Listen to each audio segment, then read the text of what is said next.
Okay, so Hillary Clinton is starting to look a little like the brand new underdog. In one state, at least. Let's be really clear about this. But Donald Trump, nothing's really changing for him. It just keeps getting better for him. He is holding firmly to that top dog status. I want to bring in Democratic strategist Robert Zimmerman, who's here with me live, and Republican consultant Bruce Haynes. Thank you to both of you for doing this on Labor Day. I appreciate it. First, I'm going to go to you, Robert Zimmerman. Holy friholies, that's all I can say about the New Hampshire poll. Should I be freaking out that these numbers are so astounding in New Hampshire? Should she be freaking out? Should anybody be freaking out? Or is this just New Hampshire? And is she just going to let it go? Well, here's the deal. For people with real lives like yourself, of course it's shocking and startling. Then there are people like me who live with these numbers year in and year out. And the reality is, every time you have a Democratic presidential primary and a candidate from a battleground state, they have won that state with only one exception. So, of course, it's going to be a real election in New Hampshire. Bernie Sanders is from neighboring Vermont. He's also doing a very good job in terms of carrying a strong message that appeals to segments of the Democratic base. But this is great for the Democratic Party to have a real competition. And those who said this was going to be a coronation, our political pundit friends, they got it wrong. Again. So, Bruce, jump in here if you would. I know that you said in the past that Hillary is running against herself, but then you're actually pushing it a little further forward today by saying that if, in fact, Joe Biden gets in the race, within a month he's going to take leadership status. How can you be so sure? Or is this whole New Hampshire thing helping you get there? Well, it's helping me get there. I mean, goodness gracious, I think somebody should freak out. I mean, you look at these poll numbers for Hillary Clinton, that's a free fall. I mean, I feel sorry for her. I want to hand her a parachute. I'm afraid, you don't want to see her hit rock bottom. I do think you look at what Democrats are saying is it's not so much about Bernie Sanders as serious Democrats are saying they want a choice.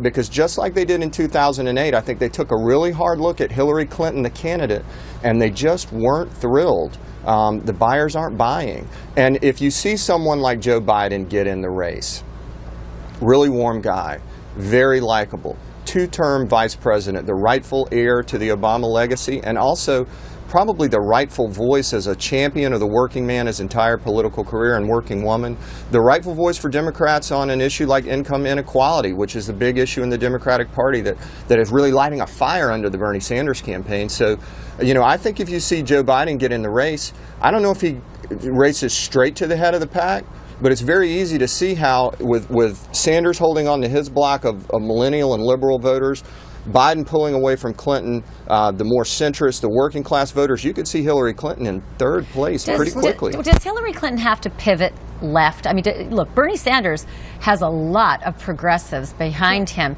Does Hillary Clinton need to do that and then do the Etch-a-Sketch if she ends up getting the nomination and go back to a centrist policy? The era of YouTube has replaced the Etch-a-Sketch, so you can't Etch-a-Sketch anymore. It's hard, right. but people are very crafty, and they get their disciples to do it for them. They try that, but the reality is Hillary Clinton doesn't have to pivot left. Hillary Clinton has got to draw more comparisons between herself and the Republican candidates, because that energizes, as Jeff Zeleny pointed, the Democratic base. But Robert, and I'm going to get you as well to weigh in on this, Bruce, in a second, but Robert, while we look at this this juggernaut of Bernie Sanders in New Hampshire, does the rest of the country look like this? I mean, how many other states look a little like this could happen? It's so important to remember that Hillary Clinton's approval ratings amongst Democrats are ranging between 70 and 80%. Now, as you know, I'm supporting Hillary Clinton, but Bernie Sanders is also keeping a positive message as well. So yes, this race is going to tighten up. No one's going to win the nomination by 40 percentage points, but what's most important to remember, being number two now is not the issue. Being number one now is much tougher. Bruce, Better you to come from an underdog you place. have to admit, and I'm going to steal the line from Robert Zimmerman because it is hilarious, that polls are political Viagra. You do have to admit there's a lot of truth to that. So I want you to weigh in on that same issue. Do you think that Hillary Clinton needs to do anything differently? And I love asking a guy who doesn't like Hillary Clinton if she needs to do anything differently, seeing the poll results in New Hampshire and seeing Bernie's popularity from all those progressives. Does she need to tilt left? Here's the problem, Ashley. I'm not sure there's anything she can do. She's one of the most well-branded figures in American politics. Everyone knows, but she's even been around longer. I mean, everyone knows everything there is to know about Hillary Clinton. And sure, Dear she's Lord, got I have been looking at the front page of the New York Post for over 20 years. And yeah, exactly. I would say that Donald Trump is as well known or more than Hillary Clinton because of the But outside of Manhattan, as Robert said, out there, where people are going about their daily lives. Where people Hillary watch Clinton's- The Apprentice, and they've watched Sure. it for years. Sure. And she's been First Lady of the United States, Secretary of State, and a United States Senator. And I think the problem for Hillary Clinton is that 80% favorable, when you're the only realistic lifeboat out there in a storm for Democratic voters, no one's going to turn thumbs down on that lifeboat.